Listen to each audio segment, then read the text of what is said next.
Hello students, कैसे हैं सब। Myself Monika Bansal, LVS college Barnala.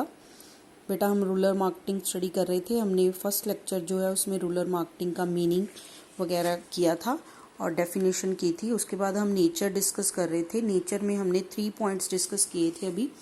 Large, diverse and scattered market, income from agriculture, and third is diverse socio economic background, जिसमें हमने कहा था कि जो रूरल एरिया है वो बहुत फैला हुआ होता है, उसका फैलाव बहुत ज़्यादा होता है। इनकम जो है उनकी ज़्यादा मेन सोर्स एग्रीकल्चर इनकम होती है, और जो बैकग्राउंड है उनकी जो सोच है वो ट्रेडिशनल होती है। ये 3 पॉइंट्स हमने कवर किए थे। फोर्थ बेटा आज आपका पॉइंट है इम्प्रूवमेंट्स इन एग्रीकल्चर प्रोडक्टिविटी। पहले से जो एग्रीकल्चर सेक्टर है उसमें इम्प्रूवमेंट हो रही है, क्योंकि बेटर लैंड यूज़ पैटर्न्स है। पहले सिर्फ चक्रवार चलता रहता था कि गेहूं के बाद कनक, कनक के बाद जो आपका चावल है उगाया जाता था, जिससे उसकी जो प्रोडक्शन थी, कैपेसिटी उतनी अच्छी नहीं थी। लेकिन अब जो डिफरेंट पैटर्न्स यूज़ करने लगे हैं उससे प्रोडक्टिविटी इंक्रीज हुई है। डिफरेंट तरह की जो वैरायटी है उसकी प्रोडक्शन ज़्यादा होने लगी है। इरिगेशन फैसिलिटीज़ अच्छी हो गई हैं, और फर्टिलाइजर्स का जो अच्छा यूज़ किया जाता है उससे भी जो प्रोडक्टिविटी है इंक्रीज हुई है। तो एग्रीकल्चर प्रोडक्ट की इम्प्रूवमेंट हुई है, जिससे लोगों की इनकम भी इंक्रीज हुई है। नेक्स्ट है इंफ्रास्ट्रक्चर फैसिलिटीज़।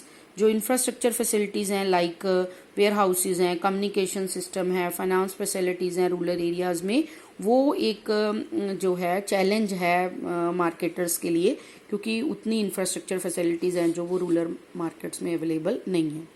नेक्स्ट आपके पास है बेटा rising disposable income of the rural customers. जो रूरल कस्टमर्स हैं उनकी इनकम पहले से इंक्रीज हो रही है, क्योंकि एजुकेशनल फैसिलिटीज़ हो गए हैं, अवेयर हो गए हैं वो, और उन जो प्रोडक्ट जो इंफ्रास्ट्रक्चर फैसिलिटीज़ या इरीगेशन की फैसिलिटीज़ अच्छी हो गई हैं मॉडर्नाइजेशन होने से, जिससे उनकी इनकम जो है वो भी क्या हो गई है, इंक्रीज हो गई है।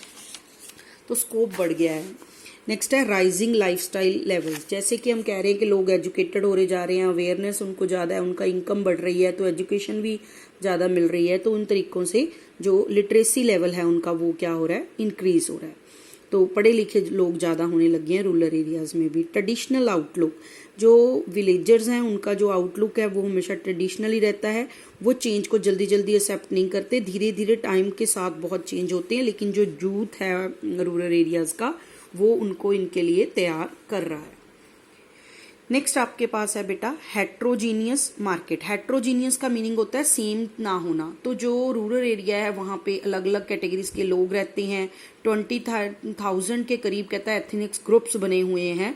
उनकी 24 तरह की अलग अलग लैंग्वेजेस हैं, 1624 तरह की आगे उनकी फिर फर्दर कैटेगराइजेशन है लैंग्वेजेस की। तो इनके लिए यूनिफॉर्म एक जैसा प्रोडक्ट है जो नहीं बनाया जा सकता। उनकी डिफरेंट नीड्स के कारण डिफरेंट तरह के प्रोडक्ट्स है जो उनके लिए चाहिए। तो हेट्रोजीनियस प्रोडक्ट बनाने पड़ेंगे, होमोजीनियस प्रोडक्ट, सेम तरह के प्रोडक्ट्स सबके लिए नहीं चलेंगे। नेक्स्ट है विन विन प्रोसेस। जो रूरल मार्केट है वो विन विन सिचुएशन है।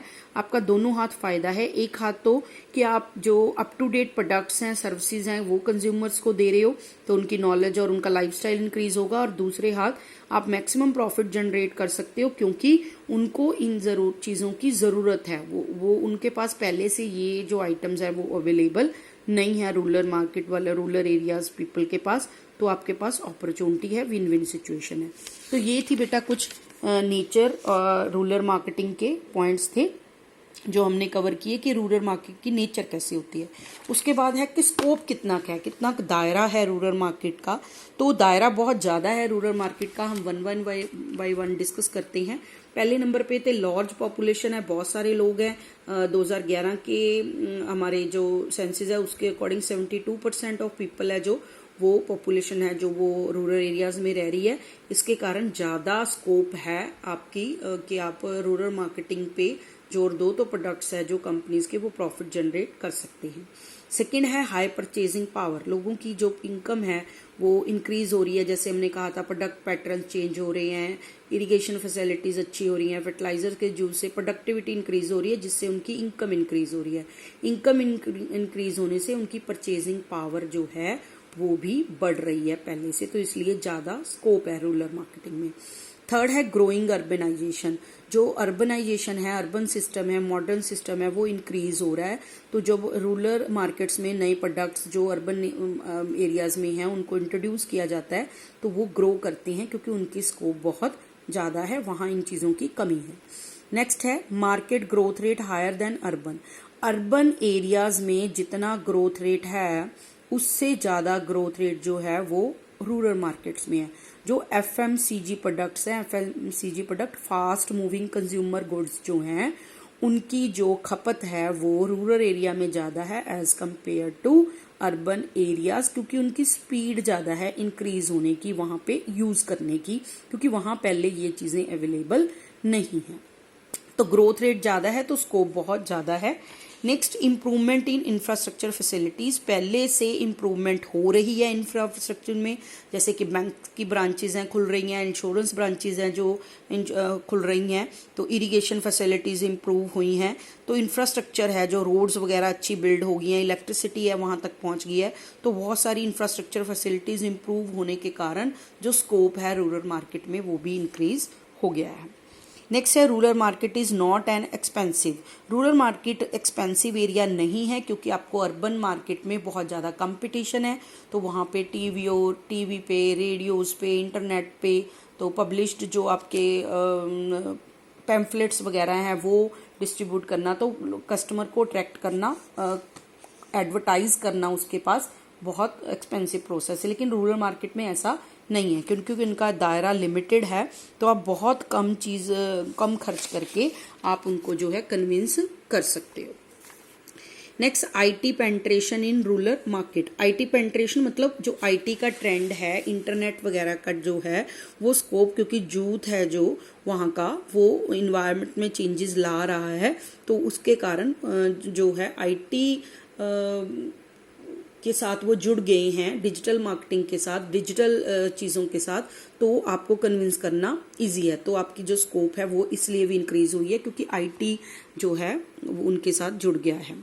नेक्स्ट है इफेक्टिवनेस ऑफ कम्युनिकेशन। जो कम्युनिकेशन है वो इफेक्टिव हो गई है, जैसे हमने अभी कहा कि इंटरनेट वगैरह के थ्रू जुड़ गए हैं तो उन तक पहुंचा जा सकता है, क्योंकि जो यूथ है जो कॉलेज स्कूल्स में पढ़ रहा है तो उनके पास इंटरनेट वगैरह की फैसिलिटी होने के कारण मेजर कम्युनिकेशन है जो हम उनके साथ कर सकते हैं, पहले से ज़्यादा इम्प्रूव हो गई है। Rise of alert buyers. Rise of alert buyers, पहले से मॉडर्नाइजेशन हो सकी है, यूथ है जो उनका पड़ गया है, लिटरेसी रेट ज़्यादा हो गया है, तो इसके साथ जो अलर्ट हो गए हैं बायर्स, तो इसलिए जो हमारा स्कोप है वो भी इंक्रीज हो गया है। आप अच्छे प्रोडक्ट्स के लिए उनको क्या कर सकते हैं, कन्विंस कर सकते हैं, अवेयर कर सकते हैं। नेक्स्ट है इम्पैक्ट ऑफ ग्लोबलाइजेशन। जैसे कि हमने कहा है कि ओवरऑल ग्लोबलाइजेशन का इम्पैक्ट है, जैसे कि अर्बन एरियाज़ पे ग्लोबलाइजेशन का इफेक्ट है, तो सिर्फ अर्बन एरियाज़ पे नहीं है, रूरल एरिया पे भी जो ग्लोबलाइजेशन है उसका इम्पैक्ट आता है। जैसे वेस्टर्न कपड़े पहनने के बारे में, जो चीज़ें यूज़ करने के बारे में ट्रेंड है जो इंक्रीज हो जाता है, तो वो जो मॉडर्न टच है वो भी जो है रूरल एरियाज़ में भी देखने को मिलता है। तो ग्लोबलाइजेशन के कारण भी जो स्कोप है इसका इंक्रीज हो गया है। तो ये पॉइंट्स सारे हैं बेटा, जिसके कारण हम कह सकते हैं कि जो रूरल मार्केट है उसमें बहुत स्कोप है मार्केटर्स के लिए। नेक्स्ट आपके पास एक बेटा टॉपिक है चैलेंजेस ऑफ रूरल मार्केटिंग। जो चैलेंजेस ऑफ रूरल मार्केटिंग में क्या है कि क्या क्या चीज़ें फेस करनी पड़ेंगी मार्केटर को जब आप रूरल मार्केट में जाते हो। तो जो पॉइंट्स हमने कर लिए हैं उसी को हम नेगेटिव वे में थोड़ा लेके चलेंगे तो हमारे चैलेंजेस बन जाएंगे। जैसे कि अंडर डेवलप्ड पीपल, जो पीपल है उनकी सोच पुरानी है, ओल्ड कस्टम ट्रेडिशंस वो फॉलो करते हैं, तो जल्दी जल्दी चेंज करने को तैयार नहीं होते। तो फर्स्ट चैलेंज जो उनको फेस करना पड़ता है कि उनकी सोच को चेंज करने की ज़रूरत है। सेकेंड जो है अंडर डेवलप्ड मार्केट। जो मार्केट है वो अंडर डेवलप्ड है, जैसे बैंकिंग फैसिलिटीज़ हैं, क्रेडिट फैसिलिटीज हैं, तो इतनी ज़्यादा फैसिलिटीज़ हैं जो अवेलेबल नहीं है। इंफ्रास्ट्रक्चर फैसिलिटीज़ की हम बात करें तो उतनी ज़्यादा जितनी अर्बन एरियाज़ में अवेलेबल है उतनी रूरल एरियाज़ में अवेलेबल नहीं है। तो वो अंडर डेवलप होने के कारण एक ये भी चैलेंज है जो मार्केटर्स को फेस करना पड़ता है। जैसे आप चीज़ किसी को किश्तों में देना चाहते हो तो उसके लिए फाइनेंस की ज़रूरत है, तो वो फैसिलिटी है जो अभी भी रूरल एरियाज़ में कम है। थर्ड है पुअर और इम्प्रॉपर कम्युनिकेशन फैसिलिटीज़। पुअर और इम्प्रॉपर कम्युनिकेशन की उतनी अच्छी फैसिलिटीज़ नहीं है। अभी भी लोग जो हैं वो टेलीफोन, लैंडलाइन फ़ोन्स को यूज़ कर रहे हैं, टीवी पे एंटरटेनमेंट ज़्यादा है जो कर रहे हैं, तो मोबाइल फ़ोन्स का, इंटरनेट का उतना ज़्यादा यूज़ नहीं हो रहा, तो उनको उतनी कम्युनिकेशन फैसिलिटीज़ जो हैं वो अवेलेबल नहीं है। नेक्स्ट, मैनी लैंग्वेजेस, बहुत सारी लैंग्वेजेस हैं, तो ये एक बैरियर है कि इफ़ेक्टिव कम्युनिकेशन में आप कम्युनिकेट करना चाहते हो पर इतनी सारी, हमने पहले डिस्कस भी की थी कि बहुत सारी लैंग्वेजेस हैं जो यूज़ होती हैं, जैसे कि 24 टाइप्स लैंग्वेजेस यूज़ होती हैं कहाँ। उसके बाद अगर हम देखें तो उसको अलग अलग आगे कैटेगरीज में भी डिवाइड किया जा सकता है, इसलिए डिफरेंट रिलीजन्स की, कास्ट की आगे लैंग्वेजेस हैं, तो लैंग्वेज एक बैरियर है जिसके कारण कम्युनिकेट करना थोड़ा मुश्किल है। नेक्स्ट है वास्टनेस एंड अनइवनली स्प्रेस, बहुत बड़ा है, बहुत वास्ट एरिया होने के कारण इसको कवर करना बड़ा मुश्किल है और अनइवनली है, कहीं कहीं तो बहुत सारा पॉपुलेशन है लेकिन कहीं बिल्कुल ही बहुत कम पॉपुलेशन है, तो उसको कवर करना मुश्किल है। ये भी चैलेंज है कि वास्ट एरिया है और अनइवन है जो पॉपुलेशन है उसकी। नेक्स्ट है लो पर कैपिटा इनकम, लोगों की इनकम जो है वो कम है, अगर आप उनको परचेजिंग के लिए कन्विंस करना चाहते हो तो उनकी लो पर कैपिटा इनकम होने के कारण, लैंड पे उनका डिपेंड, एग्रीकल्चर रिलेटेड आइटम्स पे डिपेंड होने के कारण उनकी पर कैपिटा इनकम लो है, जिसके कारण ये एक चैलेंज है मार्केट को कि उनको क्वांटिटीज ऑफ आइटम्स है परचेज करने के लिए तैयार करना। नेक्स्ट आपके पास है बेटा पुअर इंफ्रास्ट्रक्चर फैसिलिटीज़, हम पहले भी डिस्कस कर चुके हैं, जैसे कि इंफ्रास्ट्रक्चर फैसिलिटीज़ हैं इम्प्रूव हुई हैं पर उतनी ज़्यादा नहीं, रोड्स हैं जो वो उतनी अच्छी नहीं है, वेयर हाउसेस की उतनी फैसिलिटी नहीं है, इलेक्ट्रिसिटी पावर की उतनी ज़्यादा फैसिलिटी अभी भी कई गाँव में नहीं है, तो पुअर इंफ्रास्ट्रक्चर फैसिलिटीज़ हैं जो भी, ये भी एक चैलेंज है मार्केटर्स के लिए। नेक्स्ट है बेटा सीजनल डिमांड, जो रूरल एरियाज हैं उनकी डिमांड जो है वो सीजनल है, जैसे कि खरीफ एंड रावी की जो फसलें उनकी आती हैं तो 6 मंथ्स बाद उनको इनकम है जो जनरेट होती है, तो उन सीजन्स में उनकी जो खपत है वो ज़्यादा होएगी आइटम्स की एज कम्पेयर टू बाकी सारा सीजन, तो इस करके सीजनल डिमांड है रूरल एरियाज में, ये भी एक चैलेंज है। नेक्स्ट है इकोनॉमिक एंड सोशल बैकवर्डनेस, तो पहले से ही एक तो उनकी लो पर कैपिटा इनकम है, एक वो कस्टम ट्रेडिशंस पुराने फॉलो करती हैं, लैंग्वेजेस प्रॉब्लम है, बहुत सारी लैंग्वेजेस होने के कारण, तो ये सब कुछ बैरियर्स हैं जो चैलेंजेस हैं जो मार्केटर्स को फेस करने पड़ेंगे। नेक्स्ट है आपका डिफरेंट वे ऑफ थिंकिंग, उनकी सोच में फ़र्क है, उनका लाइफस्टाइल डिफरेंट है, उनकी सोच ट्रेडिशनल होने के कारण वो जल्दी जल्दी चेंज करने को तैयार नहीं करते, और डिफरेंट वे ऑफ थिंकिंग होने के कारण भी मार्केटर्स जो हैं उनको ये चैलेंजेस फेस करने पड़ते हैं कि उनकी सोच में पहले चेंज लाया जाए फिर उनको प्रोडक्ट लेने के लिए कन्विंस है जो किया जाए। तो these are some challenges of rural marketing. तो ठीक है बेटा, मिलते हैं नेक्स्ट वीडियो में।